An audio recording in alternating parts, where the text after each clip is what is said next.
Michael Malloy, the Bronx, New York, winter of 1932. Michael Malloy is a homeless Irish alcoholic, drifting between sidewalks, shelters, and Tony Marino's speakeasy.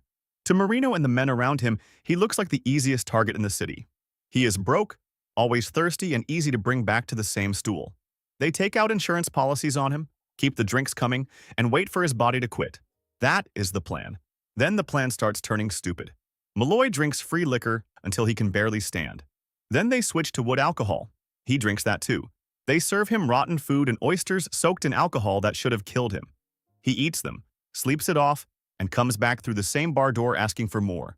The men get bolder because they have to. Every failed attempt makes the next one more desperate. They mix poison into his drinks. They hand him sandwiches packed with spoiled fish and metal shavings. He swallows everything and still keeps showing up, red-eyed, unsteady, and alive. Then they try cold. One freezing night, after he passes out, they carry him to a park, dump him in the snow, and pour water over his bare chest. They leave him there for morning. The next day, he is alive again. Then they try a taxi. The car hits him hard enough to put him in the hospital with broken bones. They assume that has to be the end. It is not. Malloy comes back again, limping, battered, and still drinking. Only in February of 1933 do they finally kill him, forcing gas through a tube into his mouth in a rented room. Even then, the story does not end quietly. The body is exhumed, the insurance plot is exposed, and the men who needed endless tries to kill one broken drunk are sent to the electric chair. Victoria Cilliers. Wiltshire, England, Easter Sunday, 2015. Victoria Cilliers is an experienced skydiver, a physiotherapist, a mother, and on that morning she is climbing into a plane for what should have been a normal jump. The airfield is calm. Other jumpers are gearing up. Nothing about the scene suggests murder. From the ground, it was supposed to look like an accident. She jumps. The main parachute fails. She cuts it away and reaches for the reserve. That one fails too. In seconds, the whole sky turns into open death beneath her feet. There is no time to think in full sentences. Only fragments. Wind, harness, lines, ground. Victoria falls 4,000 feet into a newly plowed field and survives with devastating injuries to her spine, leg, collarbone, and ribs. The impact leaves her broken but alive, lying in soil that had been soft enough to give just enough. Investigators later discover that this was not a freak malfunction. Her husband, Emile Cilliers, had sabotaged the parachute system in an airfield toilet cubicle. Lines to the main canopy were twisted, and parts were missing from the reserve. The court also heard that days earlier, he had tampered with the gas cooker at home, apparently hoping it would explode when Victoria used it. Prosecutors said the motive was money, debt, and a new life with another woman. He chose a gas flame first, then an open sky. Neither finished the job. What stays with you is how carefully the danger was hidden. A kitchen, a parachute pack. Two ordinary things prepared in advance to kill without ever looking like murder. George Blumenschein. Houston, Texas, January 2013. George Blumenschein is an oncologist at one of the most respected cancer centers in America. He is inside a private home with another doctor he knows well, Ana Maria Gonzalez Angulo. She serves him coffee. It tastes unusually sweet. That detail barely registers at first. A cup, a conversation, a normal room. Nothing about it looks violent. A few hours later, Blumenschein begins slurring his speech. He loses balance. Motor control starts slipping away. His body is no longer following simple commands. Within 16 hours, he is in the hospital with central nervous system damage, cardiopulmonary complications, and renal failure. He survives only after dialysis. The whole scene turns from domestic quiet to medical emergency in a single day.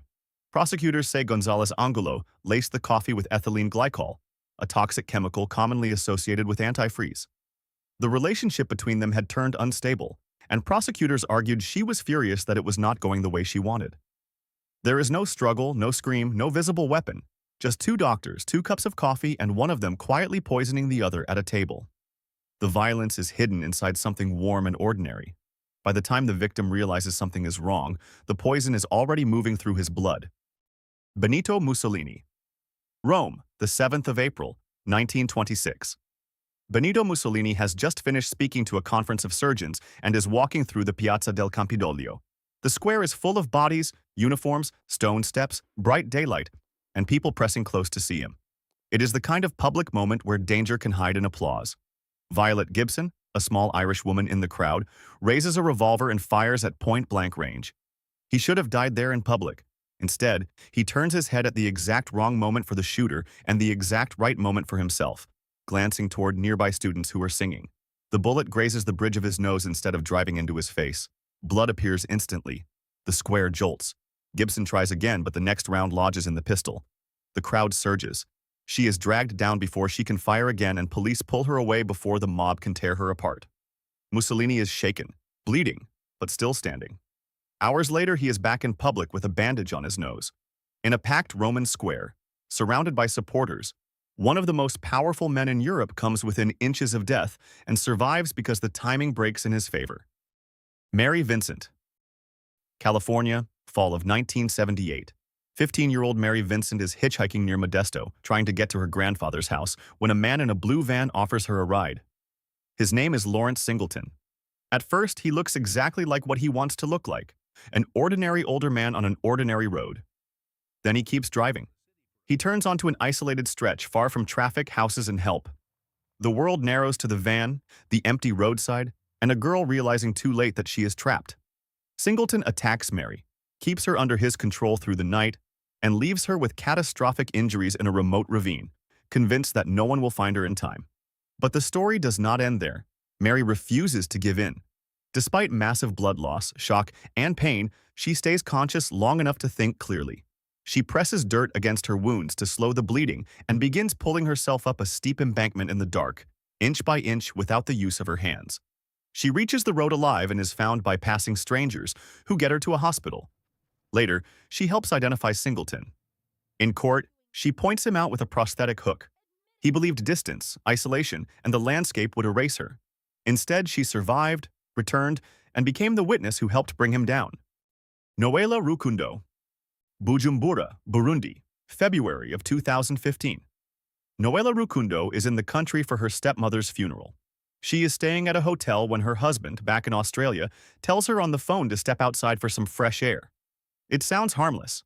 Outside, armed men force her into a car at gunpoint, blindfold her, and drive her to a secret location. Then they tell her why she is there. Her husband paid them to kill her. She says they are lying, so they call him on speaker. She hears his voice giving the order and faints.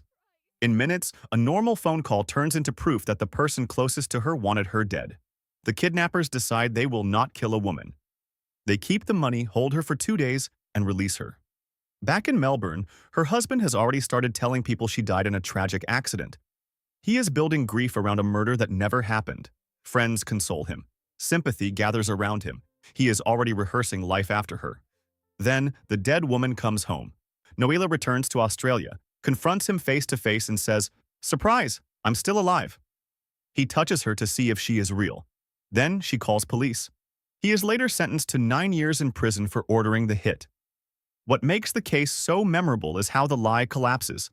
He had prepared for a funeral, for condolences, for the clean version of events.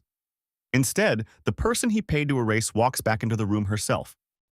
Olga Tisvik. Queens, New York, the 28th of August, 2016. Olga Tisvik is 35 years old and at home in Forest Hills when Victoria Nasirova arrives with cheesecake. The two women resemble each other. Dark hair, similar complexion, similar build, both Russian speakers. Nasirova is not just visiting. Prosecutors say she is setting the table for identity theft and attempted murder at the same time. The apartment is quiet, domestic, ordinary. That is exactly what makes the case so unnerving. Olga eats the cheesecake and soon feels sick. Then everything starts going dark. Her last memory is seeing Nasirova moving around the room. The next day, she is found unconscious in bed with pills scattered around her body, staged to suggest a suicide attempt. At the hospital, she survives. When she gets home, her passport, employment authorization card, ring, and other valuables are gone. Investigators later find phenazepam, a powerful sedative, in residue from the dessert container, and the same drug in the pills placed near her body. What makes the case so unnerving is how domestic it looks. No knife, no struggle. Just a slice of cheesecake brought to the apartment by someone who looked enough like the victim to imagine stepping into her life after she was gone. Nasirova was later convicted and sentenced to 21 years in prison. The plan was not just to poison Olga, it was to blur the line between visitor and replacement. to turn a dessert into a weapon and a lookalike into someone who could take what was left behind. If you liked this video, hit subscribe for more like it, and let me know in the comments what you want to see next.